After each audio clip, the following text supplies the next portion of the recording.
Ректор Санкт-Петербургского университета гражданской авиации Юрий Михальчевский в ходе рабочего визита встретился с детьми, обучающимися по программе «Будущее арктической авиации». Встреча с ректором прошла в формате беседы, вопросов и ответов.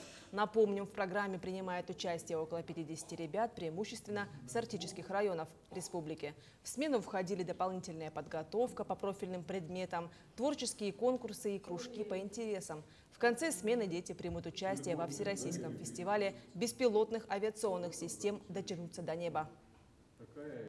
Рады разновозрастные и разнополовые. Есть очень большой интерес. Все дети хотят поступить в авиационное училище на разные должности, начиная от диспетчера, заканчивая авиапилотами.